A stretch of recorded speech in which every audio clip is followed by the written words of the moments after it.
Hello students, welcome back to our channel. Students, last lecture में आपको examples में थोड़ा डाउट था, खासकर example number 17 and example number 18।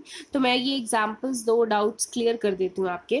देखो, एग्जांपल नंबर 17 में आपको बोला है a pole has to be erected at a point on the boundary of a circular park of diameter 13 metres in such a way that the differences of its distance from two diametric opposite fixed gates A and B on the boundary 7 metres. मतलब एक पोल erect करना है boundary पे, ये circular park है, एक पोल erect करना है, इस तरीके से इरेक्ट करना है। डायमीटर कितना है 13 मीटर्स। अब देखो, ये सर्कुलर पार्क है, इसका ये डायमीटर पूरा कितना है 13 मीटर्स। पोल इरेक्ट इस तरीके से करना है कि difference of the distance from two diametrically opposite gates A and B, ये रहा गेट ए, ये रहा गेट बी, इन गेट से उसका डिस्टेंस कितना है 7 मीटर्स, और डिस्टेंस का डिफरेंस 7 मीटर्स है, ये ध्यान रखना है। मतलब अगर ये पॉइंट है, इस पॉइंट पे पोल लगाना है, तो इस पॉइंट का जितना यहाँ तक डिस्टेंस होगा, इस पॉइंट का जितना यहाँ तक डिस्टेंस होगा, दोनों का डिफरेंस लेंगे तो कितना आएगा 7 मीटर्स आएगा। ठीक है, तो अब देखो, आपको बोल दिया let P be the required location of the pole. P पे हमने मान लो वो पोल लगाना है। Distance of the pole from the gate B, अगर मान लेते हैं पोल का इस गेट बी से x मीटर का डिस्टेंस था। Now difference of the distances of the pole from two gates, दोनों गेट्स का डिफरेंस लेना ना, मैंने बताया था इस गेट का जितना होगा इस गेट का होगा, दोनों के डिस्टेंस को माइनस कर देना, मतलब A P minus B P, या फिर उल्टा भी ले सकते हो B P minus A P. ठीक है, तो A P minus B P कितना है वो डिफरेंस 7 मीटर्स है। तो अगर मैं यहाँ से ए पी निकालूंगी, आप देखो A P minus B P, ये 7 है, आपने बी पी को x मान लिया, तो A P minus x, B P की जगह x इज इक्वल टू 7, तो ए पी की वैल्यू क्या आ जाएगी 7 प्लस एक्स।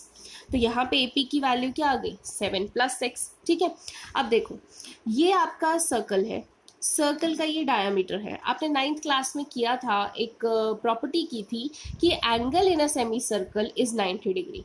तो ये आपका डायामीटर है, तो ये आधा क्या बन गया सेमी सर्कल बन गया। सेमी सर्कल में जो एंगल आता है वो क्या हो जाएगा 90 डिग्री। 90 डिग्री हो गया तो ये राइट ट्राइंगल बन जाएगी। राइट ट्राइंगल बन गई तो हाइपोटेन्यूज का square is equal to perpendicular का स्क्वायर प्लस बेस का स्क्वायर। तो हाइपोटेन्यूज कितना है 13, perpendicular is x square, base AP कितना है x प्लस 7 का स्क्वायर। तो बस पाइथागोरस थ्योरम लगा देते हैं।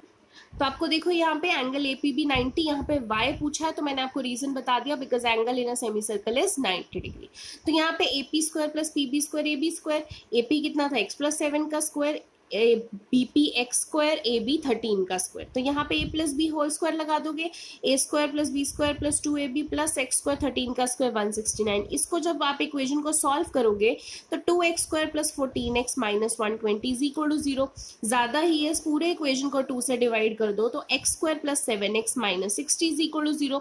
अब आपको x निकालना ना, आपके पास दो तरीके हैं, या तो आप इसको स्प्लिटिंग द मिडिल टर्म से सॉल्व कर लो, स्प्लिटिंग द मिडिल टर्म से भी आपके फैक्टर्स निकल जाएंगे और x की वैल्यू निकल आएगी, या फिर आप इसको क्वाड्रेटिक फॉर्मूला से सॉल्व कर दो जैसे उन्होंने किया। ठीक है, बट आप चाहें तो इसको स्प्लिटिंग द मिडिल टर्म से भी कर सकते हो। ओके, सो अगर उससे फैक्टर ना बने आपके तो आप क्वाड्रेटिक फॉर्मूला से ट्राई करो, तो आपके पास x की वैल्यू निकल आएगी। आई होप आपको ये क्लियर हुआ हो। देन एग्जाम्पल नंबर 18 में भी डाउट था। एग्जाम्पल नंबर 18 में पूछा find the discriminant of the equation this. पहले तो इस इक्वेशन का डिस्क्रिमिनेंट निकालना है। देखो, डिस्क्रिमिनेंट निकालना है डी का फॉर्मूला क्या होता है बी स्क्वायर माइनस 4ac।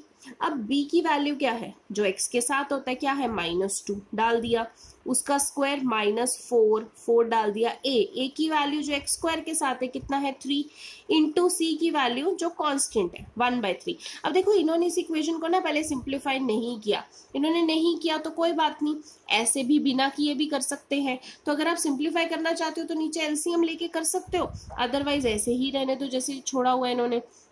3 से 3 कैंसिल हो गए, -2 का square 4 minus 4 is equal to 0।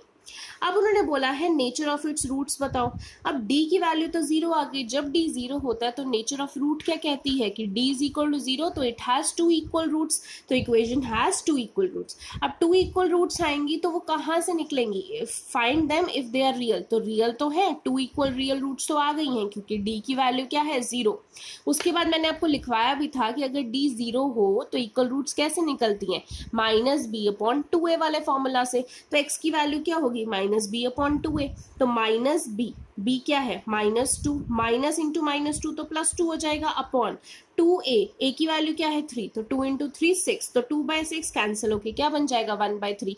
अब एक रूट 1/3 है तो दूसरा रूट भी तो 1/3 होगा, क्योंकि हम ऐसे ही निकालते हैं, x की वैल्यू -b अपॉन 2 है तो दूसरा भी क्या होगा -b अपॉन 2a।